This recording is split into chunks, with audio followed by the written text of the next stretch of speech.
Today, we're diving into a really powerful and maybe even a little surprising idea from the text, Labor, the Bridge to Happiness by Shriram Sharma Acharya. So let's start with a question that probably hits close to home for a lot of us.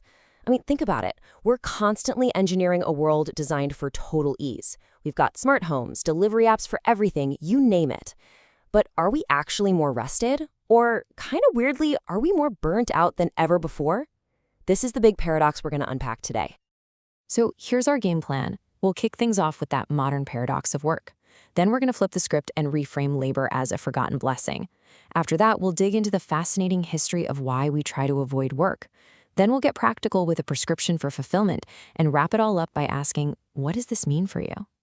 All right, let's jump right into section 1, the modern paradox of work. The main idea here is actually pretty simple, but it's also incredibly profound. Our quest to make life physically easier, which is totally understandable, right, has come with a hidden and pretty significant cost. This slide really lays out the contrast, doesn't it? The goal was a life of ease, but the result, at least according to this text, is a life of dependence. You see, we invent all these machines to do the work of our hands and our feet, and yeah, our minds might be expanding, but the text argues that our physical strength is fading away. We become more artificial, more reliant on all these external systems just to function. So let's move on to our next section, which builds on this idea. And this is really the heart of the whole argument. Labor is a forgotten blessing. This idea completely flips our common perception of work on its head. Instead of seeing physical effort as some curse we have to endure or escape, the author says, no. It's a fundamental, life-giving gift. And the source really doesn't pull any punches with this quote. There is no more arduous task than being idle. To do no work is to be dead while alive. Whoa. The idea is that the real soul-crushing exhaustion doesn't come from effort. It comes from the lack of it. It's the emptiness of just being idle that's the real struggle. So what do we even mean by labor here? It's not just your 9-to-5 job or a chore you have to do. It's presented as the absolute fundamental basis of human life. It's our natural inheritance, something every single person is born with, our first capital, as the text calls it. It's the main way we engage with the world to build both ourselves and the world around us. And its functions are, well, non-negotiable. I mean, on the most basic level, sure, labor gives us our food, our clothes, our shelter, but it goes so much deeper than that. The text argues that physical exertion is actually necessary for our bodies to properly digest food and turn it into energy. It's what builds and keeps our strength, keeping our arms and legs capable and preventing them from getting weak from just sitting around. Okay, this brings us to a huge question, right? If physical labor is so beneficial, why is so much of human history basically the story of us trying to escape it? Section 3 is going to dig into the social and philosophical roots of why we have this deep-seated aversion to physical work.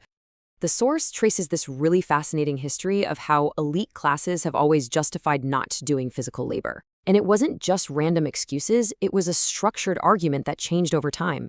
It started with claims of divine right in ancient societies, shifted to maintaining social order in feudal systems, and now it's about the supposed importance of purely intellectual or artistic work.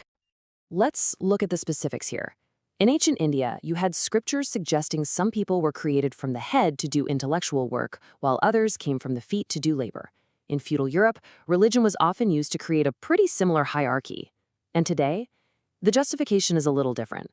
The argument can become something like, my work in science or art is so vital to society that it just exempts me from any physical contribution. Then the author makes this really sharp contrast. A business person, for example, might be driven by personal gain, but they still have to try and be useful to society to succeed. But the modern intellectual or artist, well, they can fall into this trap of claiming their work is so pure that it doesn't even need to prove its usefulness.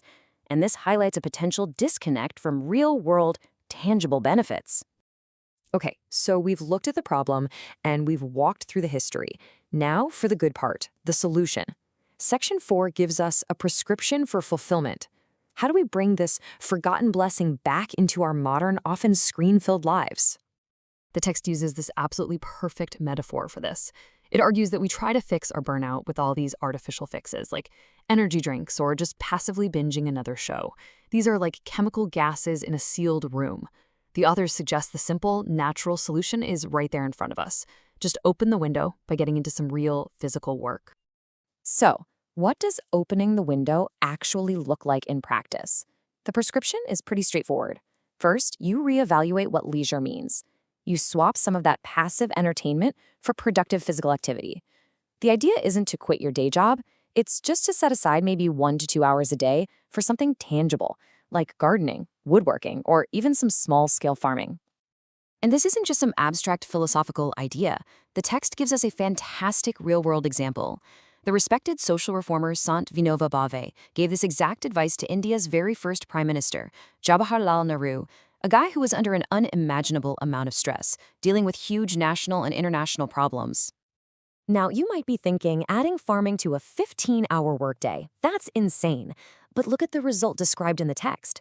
That complete change of environment, that physical focus, it provided such a deep mental rest and a surge of new energy that he could get his 15 hours of brain work done in just 12. He actually became more productive by adding physical labor to his day. It's amazing. Which brings us to our final section, your bridge to happiness. Let's tie all of these ideas together and really think about what this means for us, right here, right now, in our own lives. So what are the big takeaways from all this? First, our bodies are fundamentally designed for physical labor. It's just how we're built. Second, our modern aversion to it isn't some natural state. It's a learned idea, often passed down through history.